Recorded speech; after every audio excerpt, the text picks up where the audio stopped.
করিম সাল্লাল্লাহু আলাইহি সাল্লামকে যখন মক্কা থেকে ফিলিস্তিনের এই আল আকসা মসজিদ অর্থাৎ বাইতুল মাকদিসে নিয়ে আসা হলো, তখন তিনি কিন্তু এখানে অবতরণ করেন এবং এই যে বাইতুল মাকদিস কম্পাউন্ড, এই কম্পাউন্ডের নিচে অর্থাৎ আন্ডারগ্রাউন্ডে যে কক্ষটি রয়েছে সেখানে কিন্তু নবী করিম সাল্লাল্লাহু আলাইহি সাল্লাম তার জান্নাতি বাহন বুরাকটি বাঁধেন এবং সেখানে তিনি নামাজ আদায় করেন। তো বন্ধুরা, আজকের এই ভিডিওতে আমরা দেখব মহানবী সাল্লাল্লাহু আলাইহি সাল্লাম যেই আংটার সাথে তার জান্নাতি বাহন বুরাককে বেঁধেছিলেন সেই আংটাটি দেখব এবং যেখানে তিনি নামাজ আদায় করেছিলেন সেই জায়গাটি দেখব। আপনাদের এই ভিডিওটি ভালো লাগলে অবশ্যই বন্ধুদের মাঝে শেয়ার করে দিবেন এবং কেমন লাগছে ভিডিওর নিচে অবশ্যই কমেন্ট বক্সে কমেন্ট করবেন। তো দেখুন, আল আকসা কম্পাউন্ডের নিচেই কিন্তু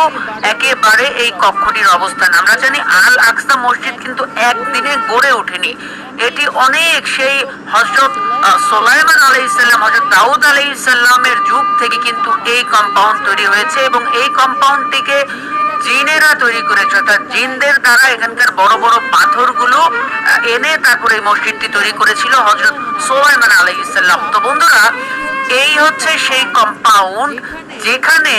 নবী করিম সাল্লাল্লাহু আলাইহি সাল্লাম বুরাক থেকে নামেন এবং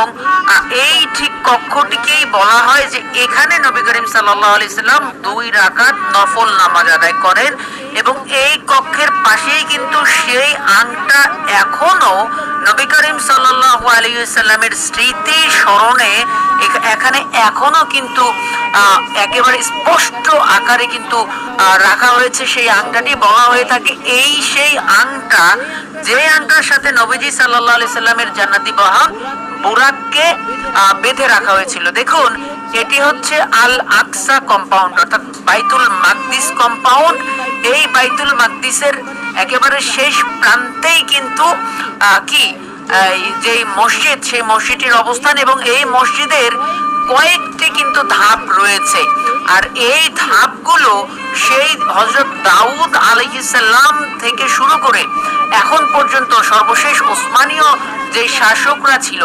তারা কিন্তু এটিকে ধীরে ধীরে গড়ে তুলেছে এবং এটি হচ্ছে একটি একেবারে হুবহু আল আকসা অর্থাৎ বাইতুল মাকদিসের একটি নমুনা এবং এই নমুনার কোথায় কোন কক্ষে কি রয়েছে ইত্যাদি ইত্যাদি বিষয়গুলো কিন্তু এই নমুনায় তুলে ধরা হয়েছে। তো বন্ধুরা, এই মসজিদেই মিরাজের রাতে নবী করিম সাল্লাল্লাহু আলাইহি সাল্লামকে জান্নাতি বাহন বুরাকে চড়িয়ে জিবরাইল আমিন প্রথমে এখানে নিয়ে আসেন, এরপর নবীজি সাল্লাল্লাহু আলাইহি সাল্লামকে সপ্ত আসমানে ভ্রমণে নিয়ে যান এবং এখান